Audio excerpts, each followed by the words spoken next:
Good morning, everyone. Welcome to day 2 of this year's festival, What Works. This festival is brought to you by Salmon Nation, and this festival is an important part of our efforts to share stories about how we can live well in place and learn from each other in a nature state that stretches from Northern California to the North Slopes of Alaska and everywhere in between. My name is Cheryl Chen, and I'm streaming live from a studio here in Portland, Oregon, which rests on the traditional village sites of the Multnomah, the Catholic, the Clackamas, the Chinook, Tualatin, Kalapuya, Molalla, and many other tribes. It's my pleasure to welcome you to the session with her. We can use nature to inform, plan, design, and make decisions so we can protect our natural environments. And we are delighted to acknowledge and express appreciation to New Society publishers all the way from Gabriela Island, BC, in the heart of Salmon Nation.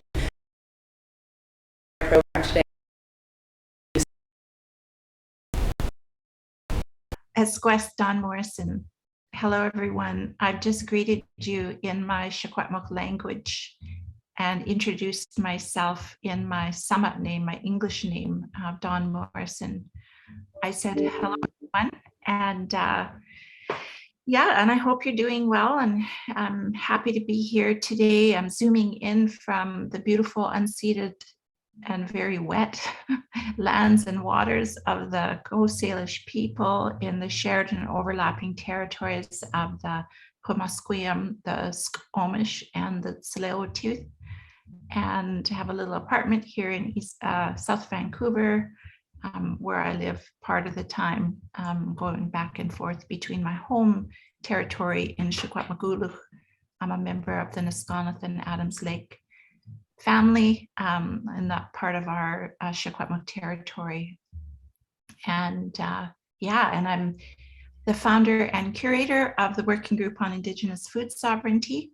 And I'm happy to be here today co-presenting with Hammond of the Silva Forest Foundation to talk about, a lot of the thinking and the work we've been doing to kind of look at how nature-based planning can complement Indigenous food sovereignty and how they can inform each other, and what kind of look at that in more detail. So I'm going to introduce my work in a little bit more detail. I have a PowerPoint presentation. I'll just jump right into that and get started. Now, I always seem to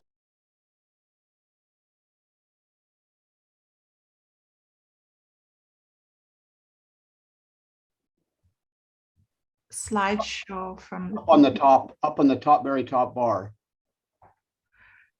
I see. Thank you. And then play from start. Okay. That's it. Great. So again, thank you for having me here today. And I've already introduced myself and acknowledged the territory on which I'm visiting as an uninvited guest. Although I want to say that our Interior Salish, our Secwepemc people have upheld long-standing traditional trade relations, kinship ties, political ties, and we share common root words with the Coast Salish people.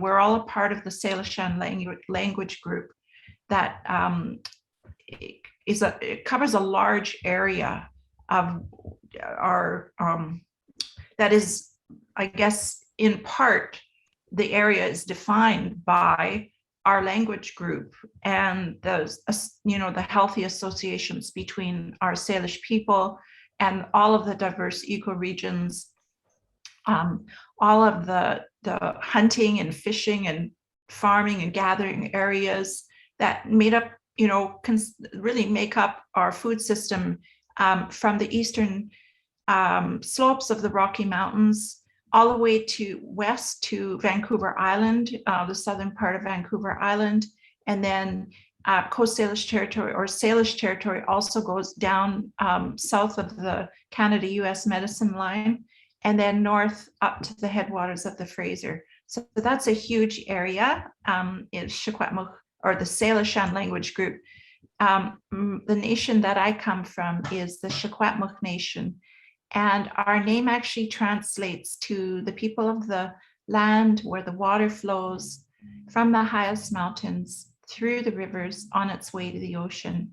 So our identity and our name is actually intimately intertwined with the land and the water, and the sacred responsibility that we've carried since time immemorial to steward the spawning grounds of what were once some of the most abundant salmon spawning grounds, even in the world, compared to where salmon have lived around the world. We live in a very one of the most ecologically significant watersheds. And I know there's a lot of watersheds and they're all significant, but yeah, just to give you an idea of our identity and how that relates to Coast Salish people and all the people downstream. So our culture and our way of knowing really is encoded in our stories that take us back to the time when Old One, creator, Tukelkupi, created the lands, the lakes, the rivers, the streams, and then Coyote led the salmon to Secwepemc.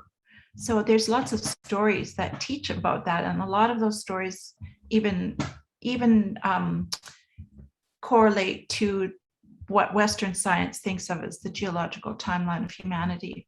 So yeah, we've been here a long time, and excited to be, well, honored always to be in the bundle of knowledge around that and to be remembering that. And that's what I think we're talking about when we talk about land use planning, or when we talk about nature or food.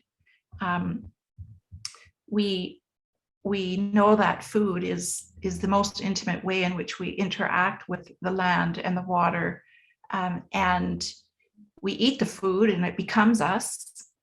And so it's the most transformative thing we do, and it comes from the land, so we are the land. So yeah, in terms of how Indigenous food sovereignty work with nature-based planning, I think it's a natural fit. And so with the working group on Indigenous food sovereignty that I'm the founder and curator. I've been showing up consistently for almost 17 years now to organize time and space and mobilize knowledge and networks around the topic of Indigenous food sovereignty. And specifically within the narrative of subsistence hunting, fishing, farming and gathering, which is quite a bit different from the food sovereignty movement more broadly, that responds more to, I guess, the World Trade Organization and kind of within more of an agriculture-centric narrative. I think it's really important to kind of center that work and decolonize food systems narratives and the research around that and some of the action and the policy proposals that are being put forward. So we do that decolonizing food systems work with researchers and research institutes. We do it with different, we've done it doing work right now within the Vancouver Parks Board in East Vancouver at a residency that we have at Strathcona Park. We work with tribal governments and really, we've developed a framework for looking at how Indigenous food sovereignty interfaces with the colonial narratives, and I'll share a little bit more about that later. Another component of our work is the Wild Salmon Caravan. So many of you have probably heard about it. It's an amazing celebration of the spirit of wild salmon and a public arts and culture-based engagement project to, I guess, just educate the public and do it in a way that's fun and transformative. And we have lots of stories to tell about that. We're going into our we were planning our 7th annual caravan. We kind of it took a little bit longer to plan this year because of all the stuff going on in the world. It's been a pretty challenging time, but we're persisting just as the salmon are. Salmon teach us a lot about, you know, overcoming all the obstacles, and so stay tuned for more coming on that. And then the third project that we've been developing, and we're in the third year of developing, is the Indigenous Food and Freedom School. So the main goal of that is to scale deep into our long-term strategies of sustainability and of food sovereignty, through knowing that subsistence hunting and fishing and gathering are the oldest living economy on the planet. So we've been scaling deep into that. What does that mean in the present day reality with the capitalist system being what it is, in terms of like contributing to the genocide of our people? And then scaling deep, but also scaling out into our networks, where a lot of this beautiful knowledge, especially your network at Festival of Works, and, you know, looking at many other networks within different areas of focus, and really how do we scale out our work? So this presentation is part of that. And then scaling up the capacity of the cohorts to lead and live the reality of food sovereignty, and also influence and be voices to influence the systems redesign that's needed to really meaningfully reconcile with Indigenous knowledge and Indigenous food sovereignty. So I have a video here. I'm not going to share, well, how much more time do I have? I know that I'm just starting, but I really want to make sure I don't go over time with this. So maybe I'll come back to this slide if I have time after I go through the other ones that I have prepared for this first piece of my presentation. So this photo here is just speaking to some of the issues. One of the major issues right now, and the number one issue, is water. And so this is a picture of myself and the Manuel twins, Kanhus and Mayuk, who have been putting themselves on the front lines and following the long legacy of political activism in their family through their late father, Arthur Manuel, and their late grandfather, George Manuel, who really taught them about the importance of land defense and protecting our land and our water. And these are photos of the largest mining tailings pond spill in the history of Canada that happened when Imperial Metals mine spilled 23 million gallons or liters of toxic sludge from their mine into the Hazelton Creek, which feeds into Quesnel Lake, which is the deepest lake in BC, and it's a really critically important salmon rearing lake. So just to raise kind of the, you know, the profile of what we're trying to do when we talk about Indigenous food sovereignty and nature-based planning, and knowing that salmon is our most important Indigenous food, not only for us, but it feeds, you know, it feeds the forest, the fields, the waterways, and many species. So it's pretty critical right now.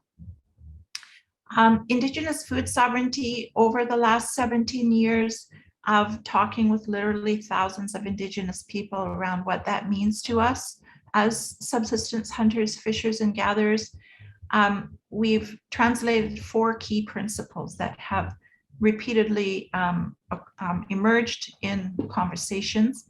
And so the first principle is the sacred gift of food. So looking at food as something that's sacred, that it is the most transformative act. I mean, it's amazing that we can eat a salmon and it turns into us. And that's a gift.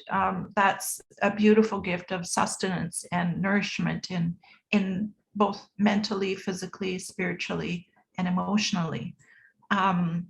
We've come a long way in broadening our thinking around health, and we've even got some work with the Provincial Health Services Authority that's looking at reconceptualizing frameworks for food security indicators informed by Indigenous principles. And, you know, Creator gave us, along with the food, they gave us the food, and creation itself has given us original instructions. And so those instructions to uphold our sacred responsibility and relationships to the land, the water, the culture, the spirituality, and the present and future generations. So, you know, that we center kind of that principle of responsibility and relationships, relationality, even before rights. That's not to say rights don't matter. It's just more about, centering the responsibility piece. And then looking at food and the land and the water, where food comes from, those are our relations. We are related to them very intimately when we eat them and they become us. They're not resources to be exploited to an external means. So a resource-based paradigm or framework, mindset, terminology is really a neoclassic framework, and it's based on a Cartesian worldview that separates us from nature as something that's out there and we can exploit it, and it doesn't matter, but really it does, because when we're harming the land, we're harming ourselves really and our food. The second principle is that we can't achieve food sovereignty unless we're participating day-to-day food-related action to hunt, fish, farm, gather, prepare, preserve, give, share, and trade our food. The third principle is self-determination. So self-determination, not in an individualistic way, and it acknowledges individuality, meaning we can all learn to take care of ourselves. In my language, we call it Kanukinstut. And then Kwasaltan Ows is we can then take care of everybody else. And that is really important for our communities to be self-determined, to be free from the oppressive colonial land, water regimes, and the social policies that really give control of the food system to the technocrats or the corporations that are running the world right now. Principle number 4 is around decolonizing policy, planning, and governance. So while we know that food sovereignty is built from the ground up and the basis of people taking responsibility for themselves, we do see that colonial policy is impacting our ability to respond to our own needs. So we need to dismantle that. We need to address the underlying systemic issues in policy, planning, and governance, and have that be grounded in practice. So really looking at changing, redesigning systems so that we become visible again in the systems where we've been dispossessed and oppressed and erased, essentially through a white supremacist culture. And then basically I just wanted to highlight the 3 C's, kind of the huge, I guess the biggest systemic challenges of ever, you know. I think we're living in very unprecedented times, that in order to really have a healthy land and food systems, we need to address issues of coloniality, climate change, and capitalism. And that we as humans are the biggest factors impacting the health and well-being of nature. Nature will be okay without us, but really it's us, and it's our policies, our practices, our paradigms. And that, you know, Indigenous, Black, Brown, poor working class white people are overrepresented in and are among the most vulnerable in looking at these big, huge systemic issues, and who they're, we're the most vulnerable in that system. Small scale subsistence hunters, fishers, farmers, and gatherers, Indigenous peoples around the world grow 70% of the world's food. we make up only 5% of the population, and yet we maintain 22% of the world's land mass and 80% of the biodiversity. So the solutions really are rooted in Indigenous knowledge and social justice. How am I doing now for time? Okay. I will, okay, good. I still have 15 minutes. Wow, I guess I better slow down. Okay, well, so colonial realities, the environmental and social injustices of the colonial reality. So the late George Manuel wrote a book called The Fourth World, an Indian Reality, and it coined the term the Fourth World, which really speaks to the third world conditions that many Indigenous peoples live within in a first world country like Canada. So the huge disparity, the things we see in our residency at Strathcona Park in East Vancouver, we had tent city with over 500 tents of homeless people camped out last year. And then of course, a lot of the substance abuse, the opioid crisis, the rampant alcoholism that came in the early 60s, when many were just getting it out of residential school and children were still being scooped by the government, and alcohol was just legalized for Indigenous peoples. There's huge effects of that. There's huge impacts, and they're intergenerational. So those fourth world realities, it's yes, it's about hunger, it's about food insecurity, but it's very much connected to all of these other social determinants of health. And those fourth world realities still exist today, and the disparity is growing even ever more with the technocracy that runs the world.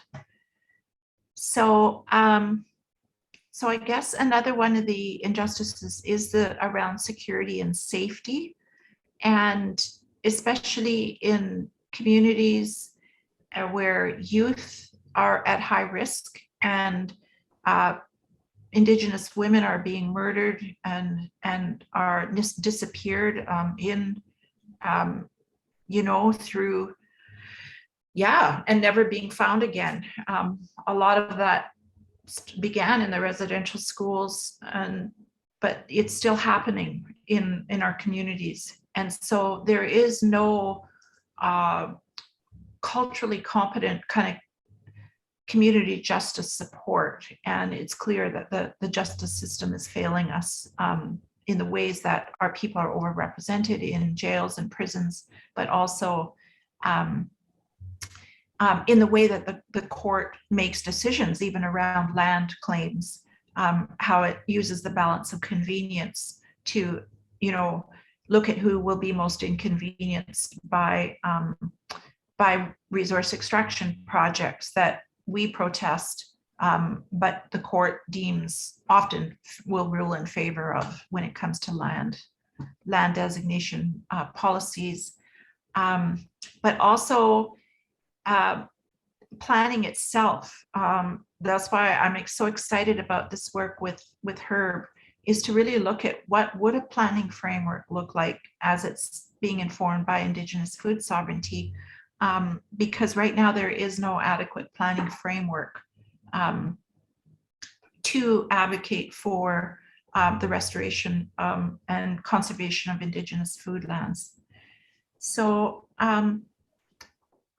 I think that I will just give me a second here. I just want to check in with if I have 15 minutes, that 15 minutes is in total the part of the 30 minutes that I had to speak, because I want to leave some part of my presentation until after Herb speaks. So I think, yeah, if I could just get a clue of where I'm at. Okay, good. Well, I think I'll wrap up here. I could just quickly say that there's a lack of infrastructure in Indigenous communities, and adequate access to adequate amounts, sorry, of land or traditional harvesting sites through, fences and privatization of land and such, and other activities on the land. But there's also around the lack of a climate justice framework. And then also a lot of appropriation of Indigenous knowledge that's happening in a lot of the research. That is, a whole other conversation of it in itself. And I won't get into that because I really want to let her take over now, and then I'll share with you my remaining slides when he's done.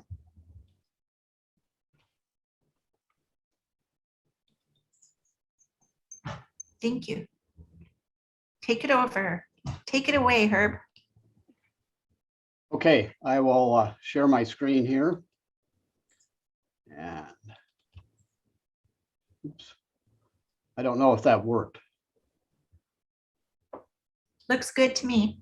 So you can see the slide. Yes. Okay. First of all, thanks, Don, for giving us that great background about Indigenous food sovereignty. My name is Herb Hammond. I'm a forest ecologist and a person who's been working for 40 plus years to learn how to become a competent generalist. And I have had the incredible benefit of Indigenous elders and wise people across this country and around the world who've helped me do that. So I owe a huge debt of thanks for that to those people and their Indigenous knowledge. I'm coming to you today from the unceded territory of the Ktunaxa, the Sinixt, and the Syilx. So that in colonial terms is called the Slocan Valley. I'm going to take you on a brief journey through ecosystems and talk about a concentric relationship with ecosystems that we need to adopt if we're to follow Don's wise words of listening to Indigenous knowledge. And with that, giving us a chance to be a respectful part of ecosystems. So it all starts with water. And water starts with drops. Oops, what happened here?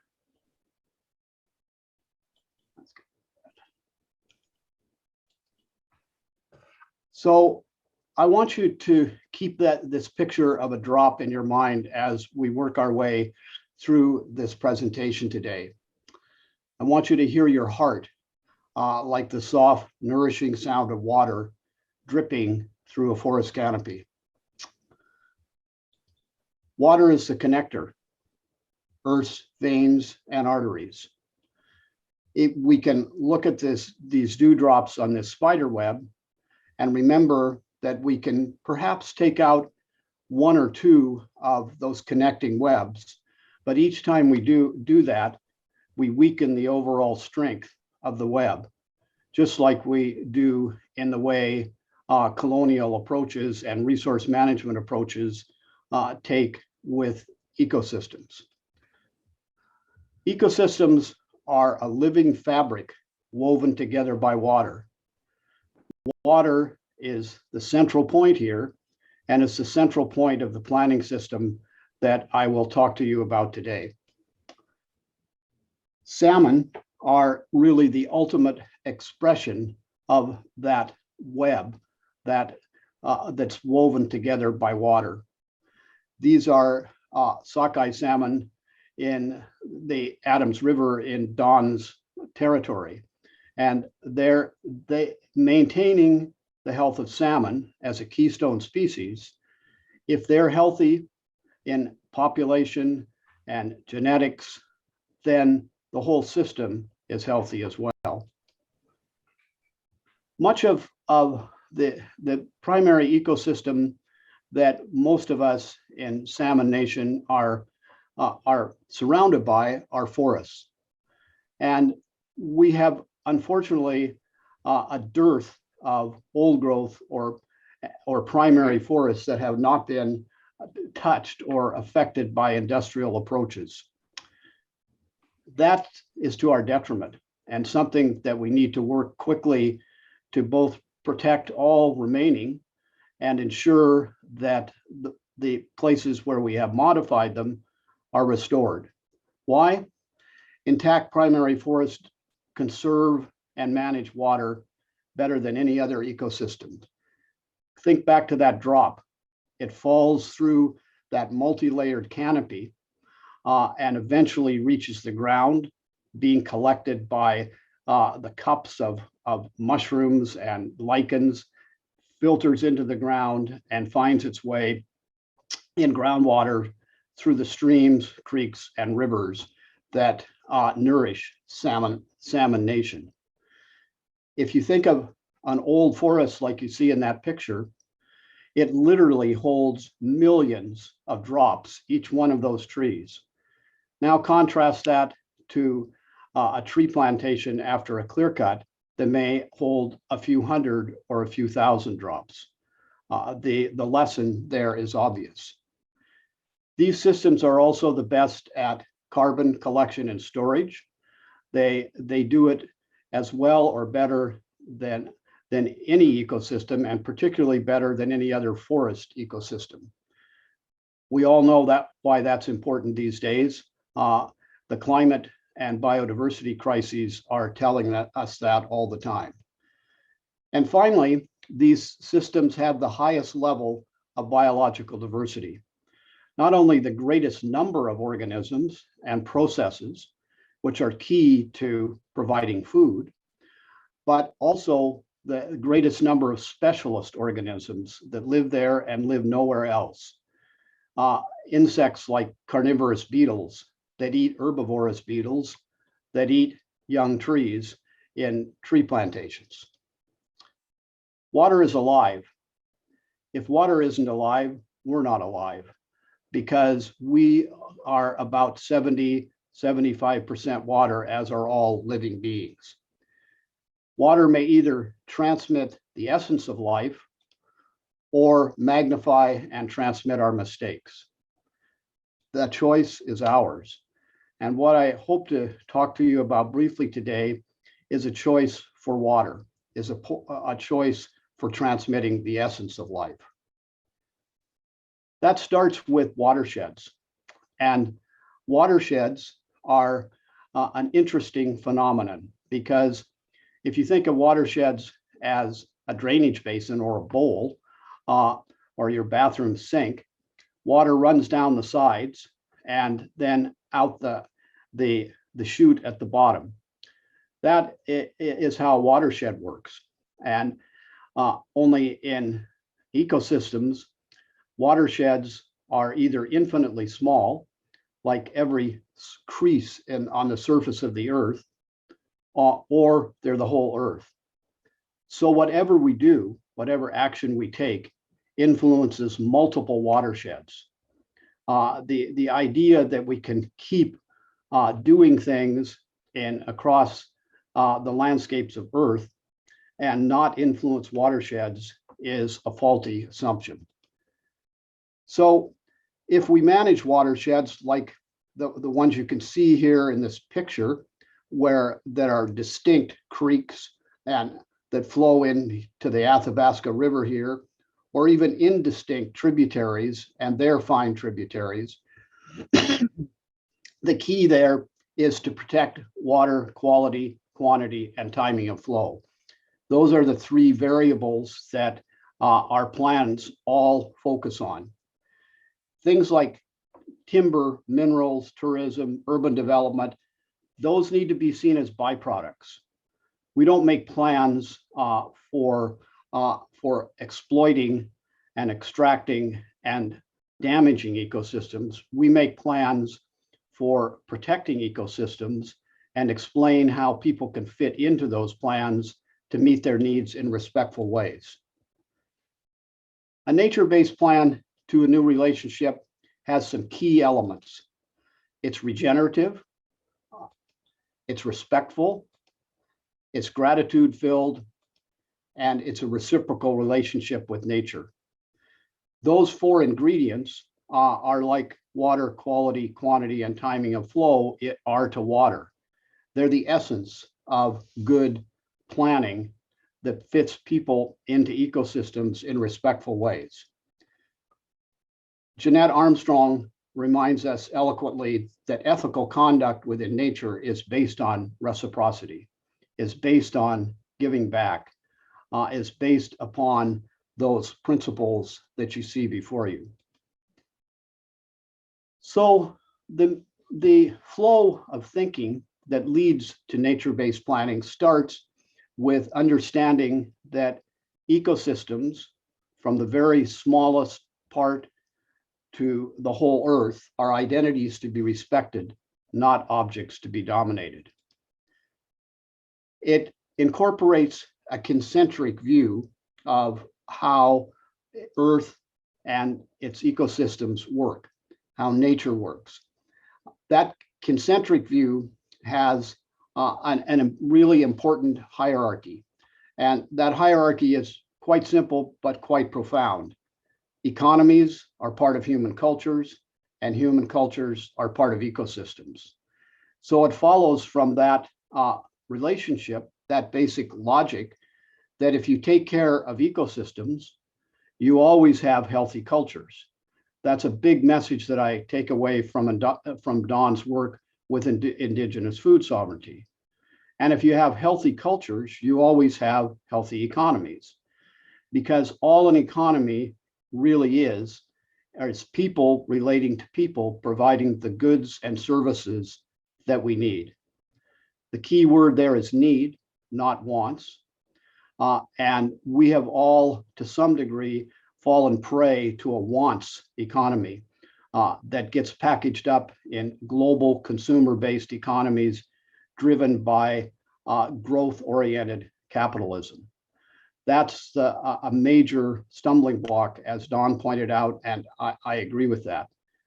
It's an interesting thing to note when you think about this hierarchy, that even neoclassical economists will agree that the only economies that have ever been sustainable over the long term are tribal-based, community-based economies, not large economies like we try to manufacture with capitalism and call the global economy.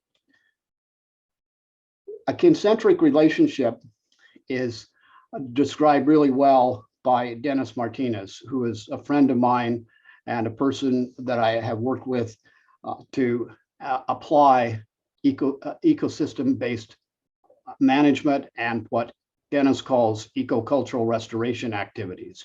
I'll show you a few photos of that later on. But Dennis's words here that I highlighted really are at the root of what being concentric means. There are no natural resources when those beings are your kin, who must be approached with respect before harvesting. It puts a whole new light on what our relationship needs to be with ecosystems. Putting that into my words, into nature-based planning, I start with this principle: focus on what to protect, then on what to use. What to protect are fully functioning ecosystems, from the scale of this darning needle on a bluebell to whole watersheds. So those fully functioning ecosystems are an example of our respect and our reciprocity. Robin Wall Kimmerer reminds us that we inhabit a landscape of gifts, peopled by non-human relatives, the sovereign beings who sustain us. What an eloquent way to say, focus first on what to protect, then on what to leave, then on what to use. These priorities are achieved through several steps in a planning process. The first one is to identify and respect ecological limits. which is really a practical example of the precautionary principle. These ecological limits that exist in all ecosystems at all scales are like flashing yellow lights. We need to pay attention to them, and we need to give special protection to these areas with ecological limits.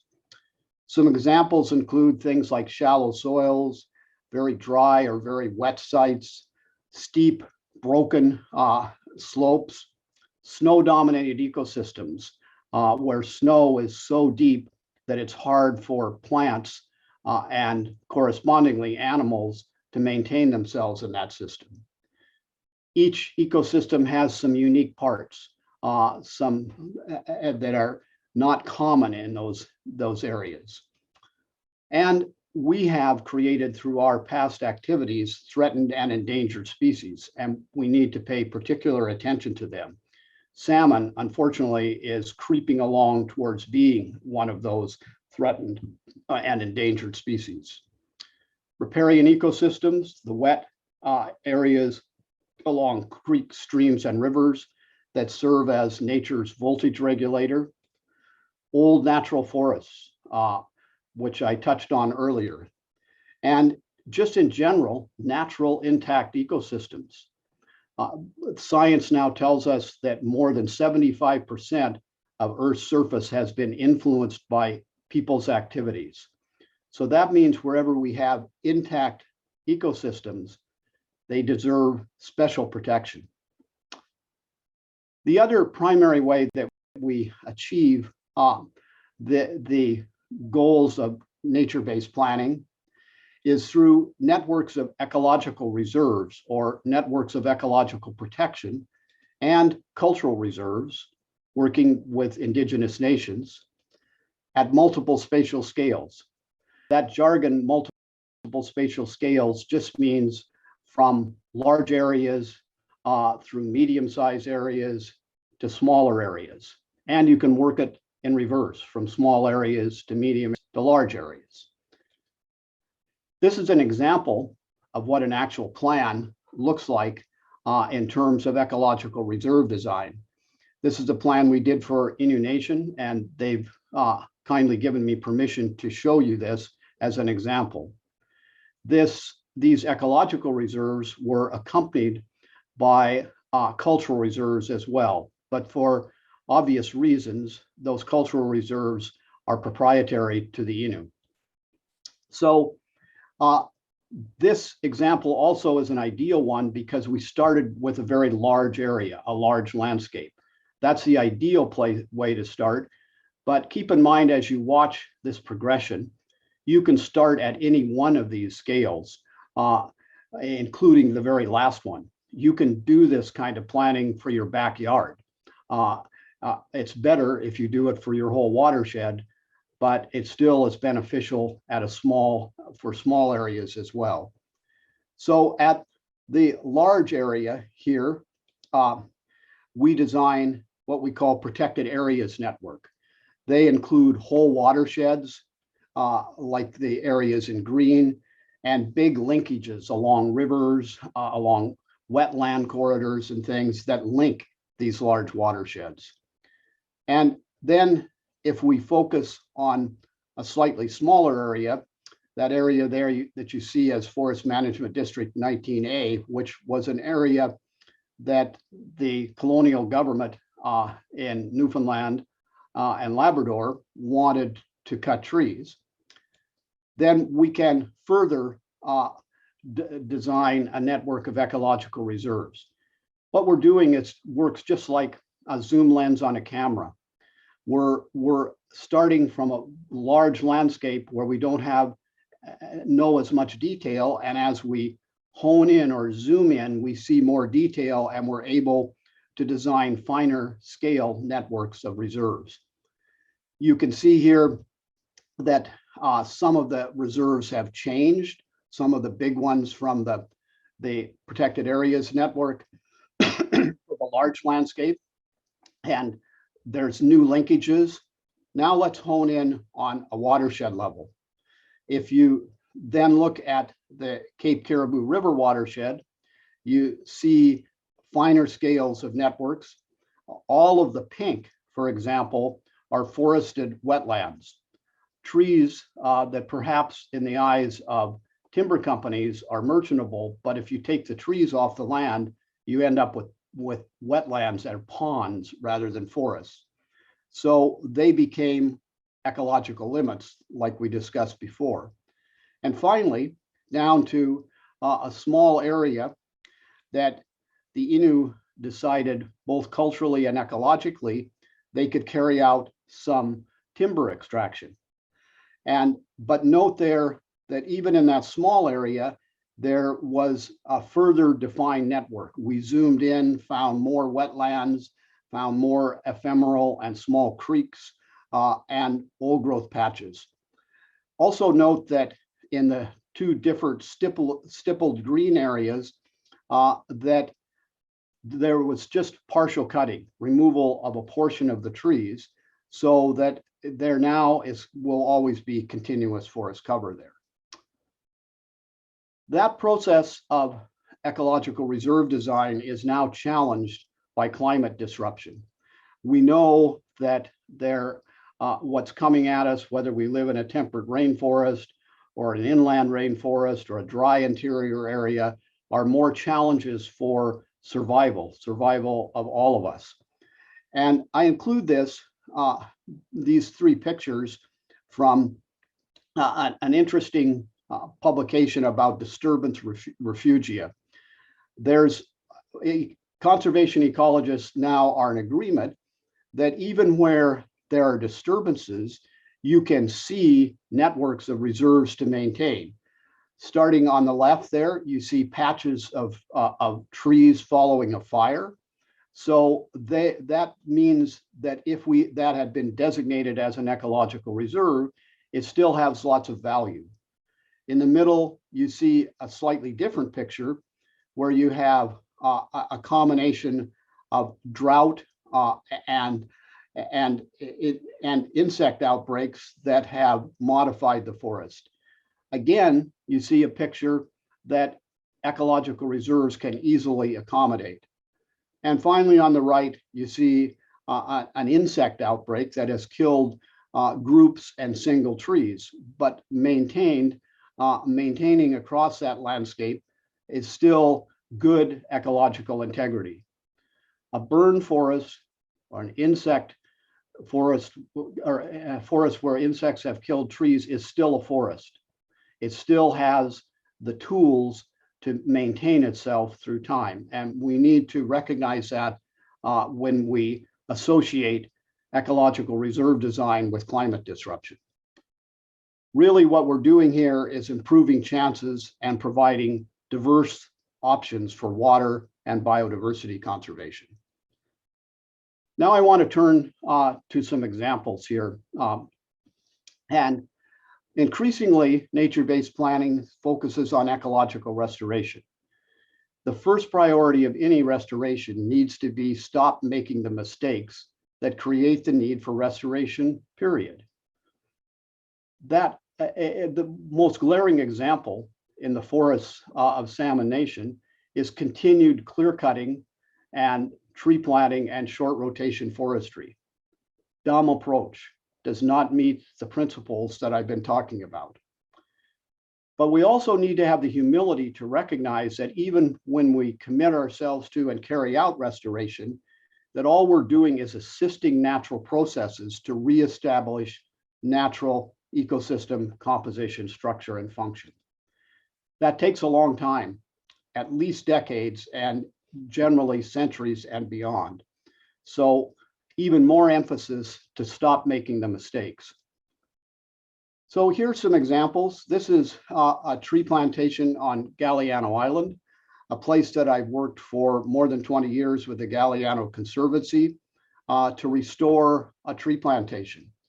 We have cut holes in it, we have thinned it, we have moved around these big fallen trees so that they're well distributed across the site instead of pushed up into piles. It's encouraging to me, while we don't know how to fully restore an old growth forest, that already we have seen in that 20-year period a lot of natural diversity return to that area. This is an example of Hecla ecocultural restoration. This shows a map of the ecocultural restoration sites that we have worked with Hecla to define both ecologically and culturally. The goals here are to reestablish Hecla control and management over their territory. A key part of that is to restore ecosystem integrity, particularly water. This is a very dry area. Maintaining natural forest ecosystems there is critical to water. And it's also critical to ensure that Hecla management systems are used and applied to the land as a key part of restoration. They restore Hecla food and medicine, which means habitat, connectivity between those habitats, and persistence. Hecla will be there forever, and they want their food, water, medicines to be there forever as well. And it maintains their cultural knowledge. A key example in the Hecla situation is ecocultural restoration is restoring important food and medicine plants like Hosham or Supalele. Now let's turn to Secwepemc foodland restoration in Don's territory. You can see here, looking down the Thompson River in the upper left, the fragmentation by industrial agriculture, which extends, as you can see in the lower right, to the virtual elimination of the riparian ecosystem in this important salmon river. Look carefully and you'll see lots of eagles sitting in the few remaining cottonwood trees. They're there looking for salmon. So we need to avoid fragmentation, like you see here, that results in habitat loss as well. The intactness is gone. Salmon, and particularly all life, need intact landscapes and patches. That's what in the foodland conservation areas that Don mentioned, that's what we're working towards. Here's another example in the Secwepemc foodland area. You can see an important anchor left. There was at one time a small stream along these cottonwood trees until what happened, until it was turned into agriculture, as you can see in the large field beyond. Keeping and protecting these anchors and then building from them to restore that field beyond into natural ecosystems is a key aspect of nature-based planning. Now I want to show you an urban example.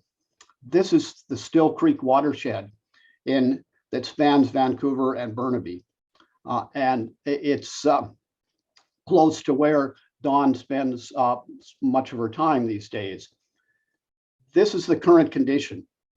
You can see that the watershed, which is defined by planners in this rectangular kind of description of lots, compared to the natural watershed, which is that magenta line that looks more like a natural watershed.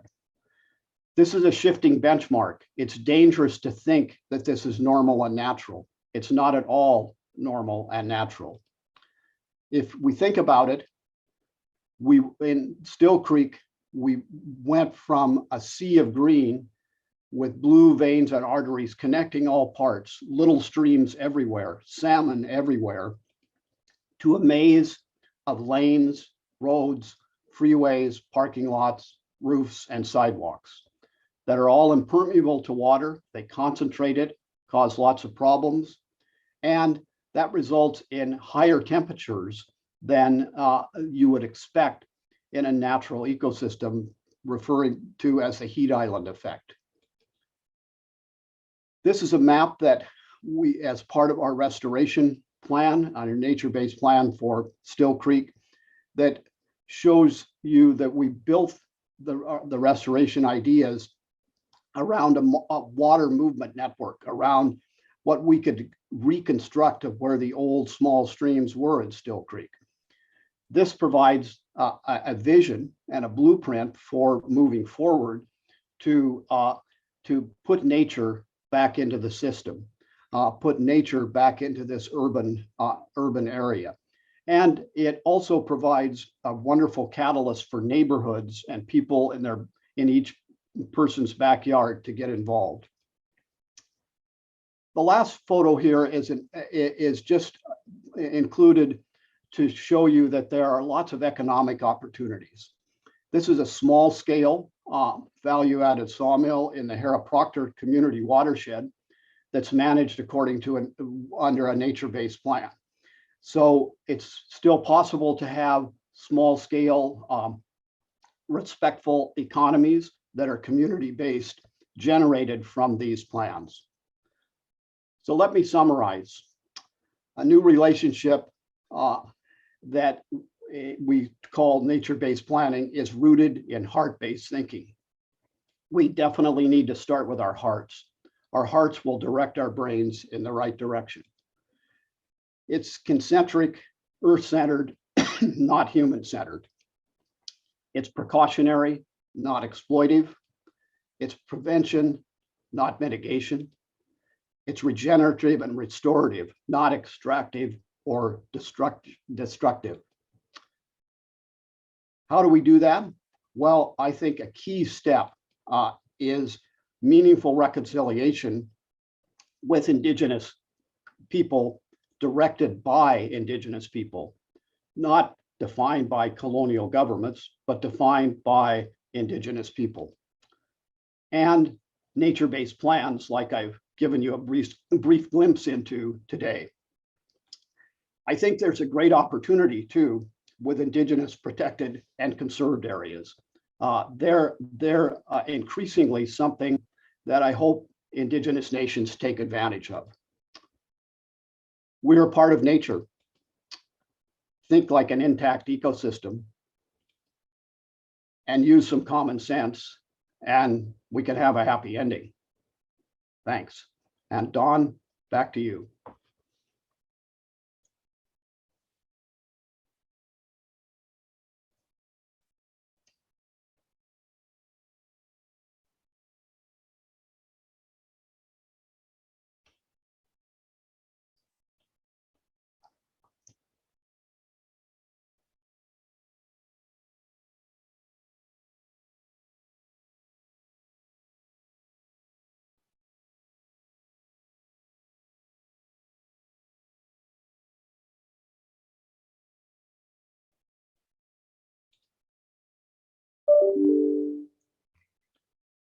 Hello?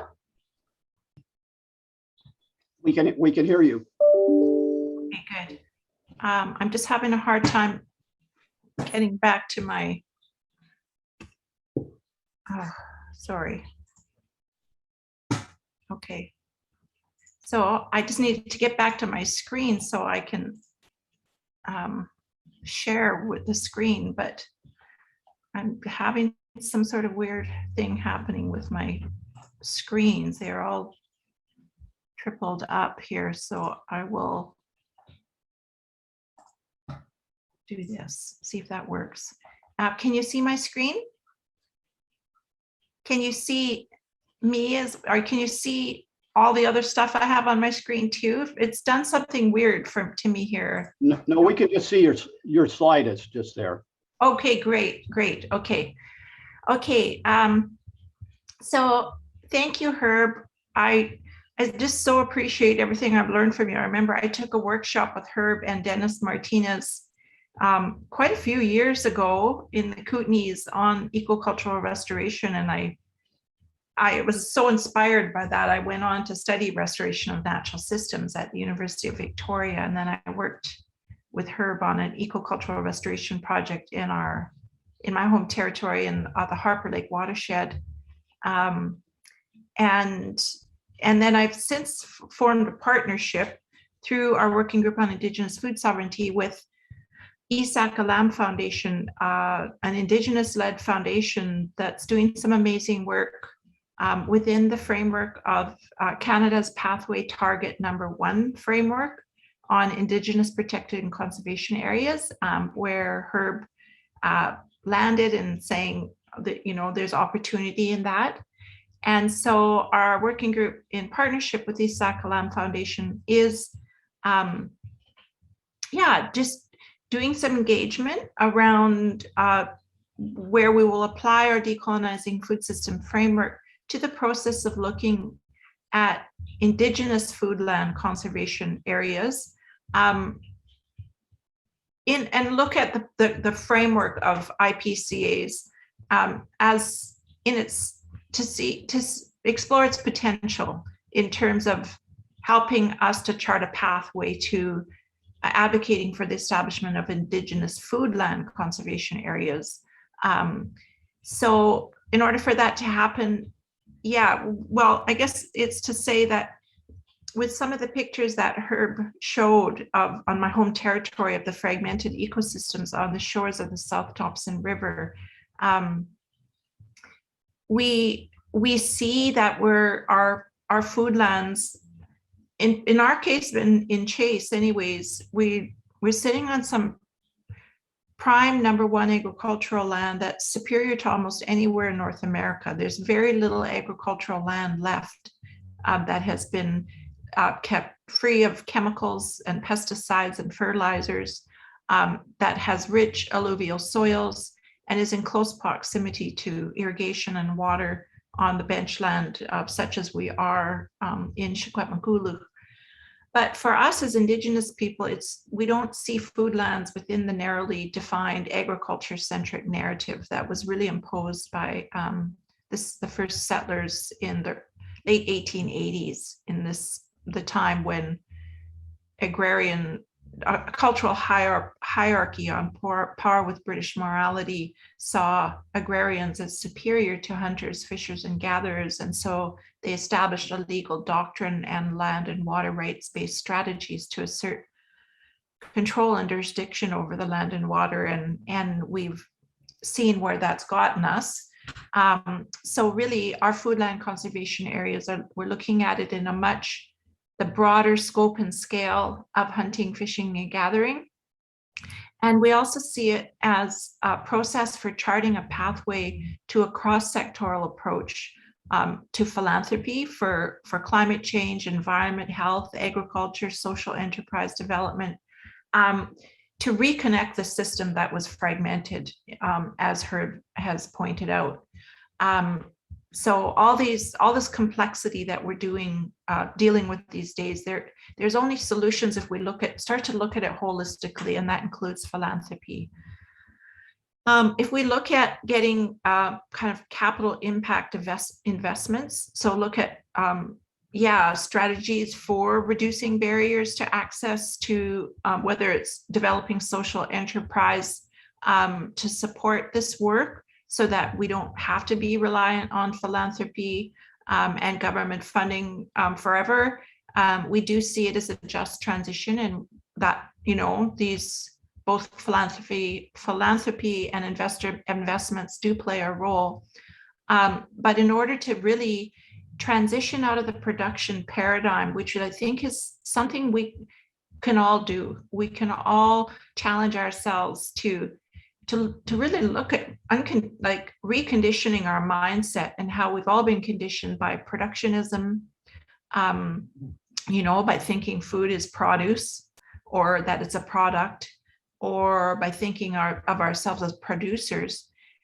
Let's tell a different story about that. Let's challenge ourselves to catch ourselves when we are saying those words or using that framework to talk about what we do. Let's just talk about, instead of producing, we're farming, or we're growing, we're cultivating. Let's name the activity and tell a much more descriptive story about that. And let's think of that instead of managing for production, let's manage for the transformation of energy in the system. And we can measure that still. We can still monitor that. We can still have structure around that. But really, I think this is where Indigenous mindset, Indigenous food sovereignty, that is the original regenerative food system. Indigenous food sovereignty is regenerative food systems. And so by managing the transfer of energy, we can also link to energy planning and looking at food sovereignty as the basis of all energy plans. And Winona LeDuc out of White Earth Reservation down in Minnesota has created a publication called Sustainable Tribal Economies, where they've been working with wind and solar energy planning, but they have placed food sovereignty as the basis of that planning. So I guess it's just reframing and really looking at Indigenous mindsets to create a new framing story. Transcend beyond the agriculture-centric narrative of the settler colonial reality. We know, I've heard leaders in the FAO, genetic specialists at the United Nations Food and Agriculture Organization himself talked about how agriculture correlates to like the introduction of agriculture about 11 or 12,000 years ago, which is when plants and animals were first being domesticated, also correlates with the decline of the health of humans and ecosystems. So by nature of intensively producing on privatized plots of land, such as agriculture does within their legal doctrine and their framework, has led to the erosion of the health and integrity of soils, of forests, of fields, of waterways, and it's very well documented. So let's look to the subsistence hunting, fishing, and gathering as the oldest living memory of what a culture and economy can look like in a regenerative, life-giving, cooperative, holistic health model. I don't mean to sound to over-romanticize it. There's been a lot of lessons learned throughout humanity, but it's hard to argue with the fact that those economies are the oldest living, most sustainable adaptation strategies of humanity. And Indigenous peoples have different ways of knowing. And it's in contrast to the cognitive imperialism of Western science-based resource management systems that asserts to be the ultimate voice of truth and reason when it comes to decision-making matters over land and water and the health. And so really looking at Indigenous kind of third eye seeing approaches and really centering that in the process of reconceptualizing frameworks for policy planning and governance. And then lastly, in governance, I think is really critical to think of who are the decision makers. And as Herb said, the colonial system of governance has failed us. It's very clear.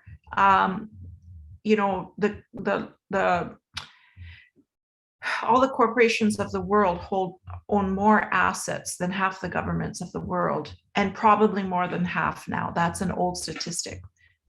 So really look at legitimizing the voice of the grassroots people and the people who maybe were not elected in as popularity would have it, but actually have the demonstrated commitment and ability, the knowledge, the willingness to do what should be done and have the ethics that I think we're going to need to really look at a whole new ethical framework in terms of water and land ethic that transcends beyond what is currently valued and favored in white supremacist, like the established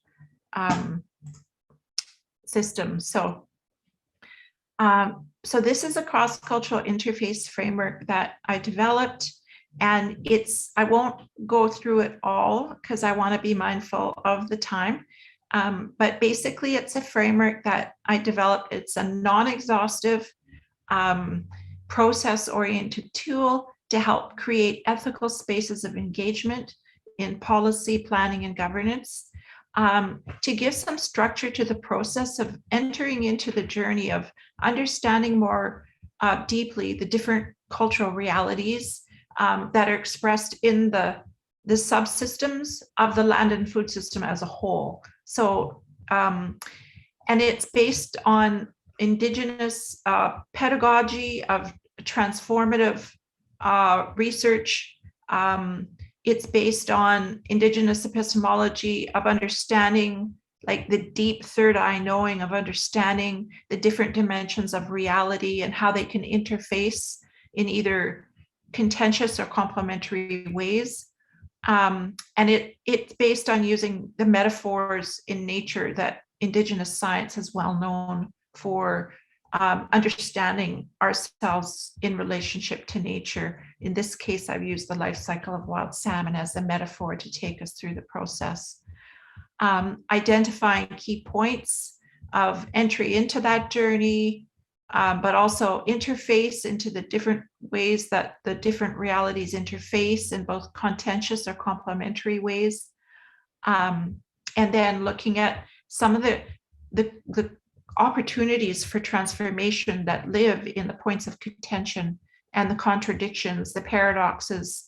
We can ask wicked systemic questions, and that maybe will never be answered, but it'll lead us into the journey of understanding more deeply and charting a different pathway, by identifying gaps of knowledge and opportunities for research and policy and thinking of things differently. So it's a very transformative tool that that we won't have time today to go through. And I just want to say that, coming to a close here, I wanted to share this picture of a conference that I attended in Tarapoto, Peru, at the Takawasi Healing Center. There was a international spirituality conference, and I was asked to come and share my story of how my healing journey and overcoming addictions, how that led me to my work and what role my cultural revitalization, reconnection to my culture and my land, what role that played in my healing. And so I just really wanted to say that this is a powerful framework for healing. As we heal the lands, we heal ourselves. And there's a beautiful, beautiful network of ancient Indigenous knowledge holders and healers that are holding space for this work. And it's non-local, it's translocal, and we are connected. And it's a very beautiful, very challenging times we live in, but very transformational and huge potential. And I'm always really grateful for the way Herb talks about water as the connector. And so, yeah, in our language, we say, "Woch mil setkwa," and water gives life. And yeah, this is a poster to really bring your attention to the need to stop the Trans Mountain Pipeline and the risk of a spill of diluted bitumen into the major tributary into the Fraser Basin, which is the North Thompson River. This photo speaks to the power of networks, mobilizing knowledge and networks. This is a Wild Salmon Caravan Parade that we organized downtown Vancouver on Granville Street. And this is one of our networks, the Vancouver Neighborhood Food Network, in solidarity and support with our Indigenous Food Sovereignty. And then, yeah, just a call out to help save our salmon. And I guess if we had to choose just one species to protect, I'd choose wild salmon, because it is very much related to so many things, and it's very keystone. But yeah, so thank you so much for having me, and thank you, Herb, for the great work that you're doing in solidarity with Indigenous people. And I look forward to where this is going to take us and being able to share this more widely in the future.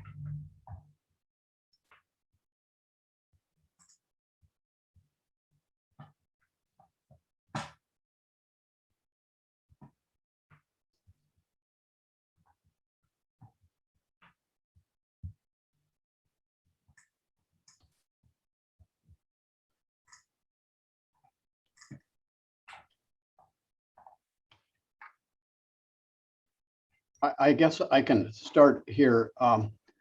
And Don, you can take a look at in the chat at the questions. There was a question about the biodiversity crisis and the climate crisis. Are they equal and closely tied? Of course, they're really one and the same crisis, and they have come up nature, and that ill-founded nature is expressed most forcefully by corporate capitalism and growth-focused economics. And I think that people always ask the question, well, how do we change that? I think we're all programmed into electing a different government, and that will fix the problem. I don't think that will fix the problem. Unfortunately, political parties are part of the system and part of the problem. All you have to do is live in British Columbia these days to appreciate that directly. But there's lots to say about that, but I will not go down that rabbit hole. I think that one of the most powerful ways to change that is through example. I think what Don's doing, what Don's doing, I think what Don's doing and what Indigenous nations are doing in this country and around the world of showing and putting in place a different relationship with the land is the way that will eventually change where we're going. So that's, Don, maybe you want to also dive into that or some of the other questions here. Yes, thank you. I would like to, but can you repeat that and the other questions? I'm still having a problem with my screen and I actually can't see the chat. Well, the question that I was responding to was, isn't the biodiversity crisis equal to the climate crisis and closely tied to it? Oh, okay. And what are the other questions? Let's see here. How do we change the capitalist mindset, economy of resources, wants, and growth to relations, needs, and limits? How have you seen communities successfully change the management approaches of their colonial agencies and industry? Okay, well, all very interrelated questions as well. But I guess just in brief, yes, I agree with you, Herb, that the biodiversity, the loss of biodiversity is very much interconnected with the climate crisis. And I think that that is a climate justice issue as well, because of the keystone role that Indigenous peoples play in maintaining the world's biodiversity. There is a good study that was done by Victor Toledo out of the University of New Mexico called Indigenous Peoples and Biodiversity. And it's one of a few studies that have mapped out the areas of the world where the highest biodiversity still remains. And it shows that those areas overlap with the areas where Indigenous peoples still hunt, fish, farm, and gather and inhabit the land. So we know that the health and well-being of Indigenous peoples is intimately intertwined with the health and well-being of the land and the ecosystems.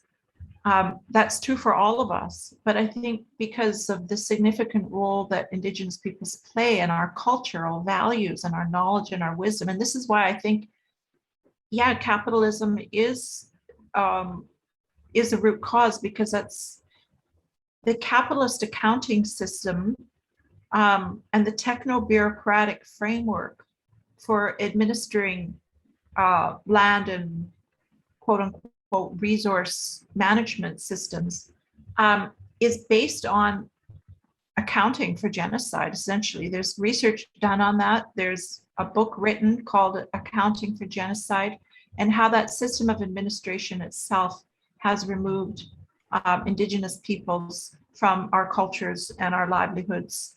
The Truth and Reconciliation report that Justice Murray Sinclair released does acknowledge the genocide. I think that until we start truthing that and looking at, the role of capitalism and the loss of biodiversity as an actual social justice issue, I think it's really critical. And so, yeah, humans are the biggest factor impacting our survival, and it's our survival. It's, the rest of nature, I think, will adapt and grow. But I really worry about my daughter. I worry about the present generations, and what their health is going to look like in 20 years, knowing that technology is ruling the world, and that nature that they're being so deprived of nature through the use of that technology.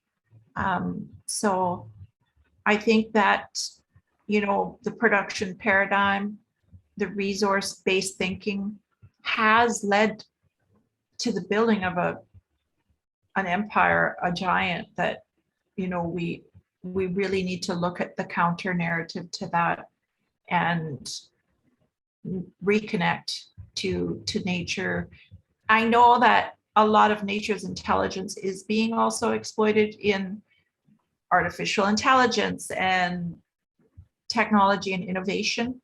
But I think the counter to that is keeping it alive through the living reality, through being on the land, through developing land use policies like around land back, really looking at sharing and caring for each other in an economy. When you can see that the wealth is abundant, there's enough to go around. It's just the ethics and the greed and the unwillingness to share, to kind of address the balance out the imbalances and all the disparity. I think, to me, we don't need to grow more food. We just need to learn how to redistribute the wealth and the food that goes with that. So that's kind of, I think that maybe hits on all three of the questions, but that's my response. And I sure wish I could see you, but I can't. I still don't know what's going on with my computer here. So I'll also take a shot at the question of how do we change the capitalist mindset, economy of resources, wants, and growth to relations, needs, and limits. I'm going to start my answer with a pretty obvious thing, but one that I've found in my own experience to make profound change with people. That's get people back in nature, get people back into natural, intact ecosystems. City parks, yeah, maybe that's a start, but it's even more important to find an undisturbed natural system, because nature speaks to you if you listen. And it's hard to listen with all the background noise of our urban environments where most of us live. And at the same time, you have to enter nature with an open heart and an open mind. Be willing to receive. Don't pass judgment. Don't frame your experience in a human-centered way of viewing the world. So that's one really important step. And I also mentioned examples. I mean, what Don is doing with foodland conservation areas, what Heclip is doing with ecocultural restoration, what the Innu are doing with an amazing plan that was done more than 20 years ago for Nitassinan, or in colonial terms, Labrador, which is now still the law of the land. Those are really good examples of how you move away from that capitalist mindset and show people that if you are part of ecosystems in respectful ways, nature will take care of you, and the people you're around will also take care of you as you take care of them. It sounds deceptively simple, but I know it takes a lot of work and a lot of persistence to affect that, but it works. I've seen it work over and over again. We once had a gathering of Indigenous nations that we'd work with across Canada to prepare nature-based plans to compare how they'd use them and how successful it had been. And without any exceptions, they always improved what was happening. And they developed a new approach that this question asked for of relations, needs, and limits. The other question that I should touch on that about how do we get ecological and cultural reserves, like for areas like Fairy Creek, the Vancouver Island contentious old growth area. And the simple answer to that is prepare plans. But the more complex answer is that it's something that needs to be led by Indigenous nations whose land that is. And so hopefully the Indigenous owners of that land can be offered the opportunity to understand different approaches to planning, like the one that Don and I have been talking about today that we call nature-based planning, rather than, and I think that is the starting point. Put that out and see where it goes with the Indigenous nation. I think, unfortunately, in many of those circumstances, the only model that Indigenous nations see is the colonial model, the resource extraction model, the resource management model.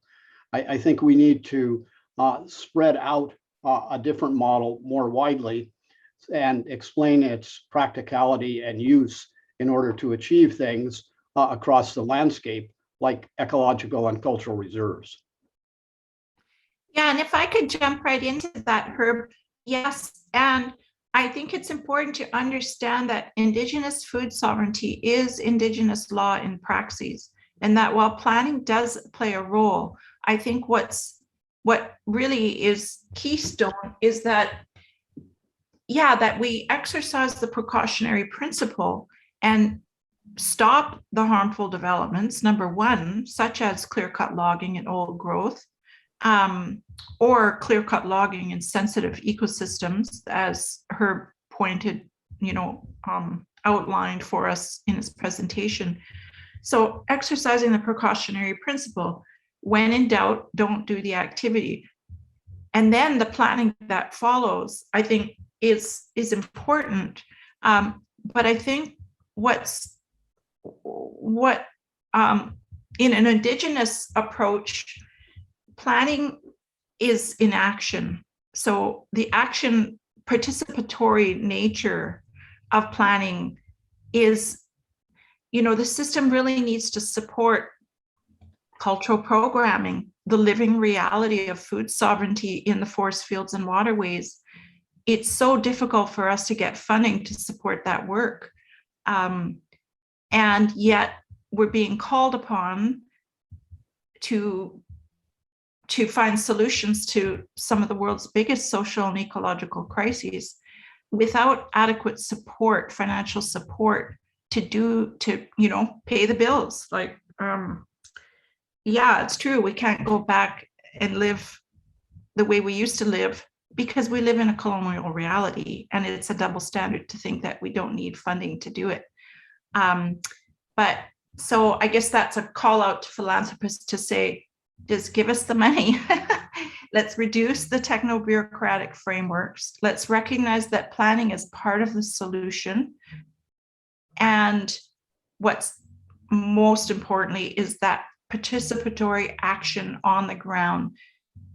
Open up the spaces so that the hunters, fishers, gatherers have access to those spaces, those places, so that it's protected. And it's that resource extraction projects are assessed based on our food and our cultural values. Right now, the Environmental Assessment Acts, both the provincial and federal, do not adequately assess the risks for our food and our cultural values. It only assesses risks related to a more narrowly defined set of values. So we need a new system of ethics and assessment tools as well. So I see Cal is saying we're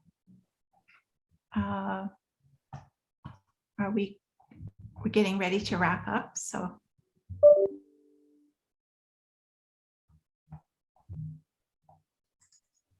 unless Herb, did you have any more that you wanted to? No, I hope the audience has gotten a glimmer into Indigenous food sovereignty and its relationship with nature-based planning. I think they're both very all-encompassing ways of thinking and being, and I hope that the future sees more of that, more communities advocating for it, preparing their own plans, which you can learn how to do, and being guided by Indigenous knowledge and Indigenous ways of being.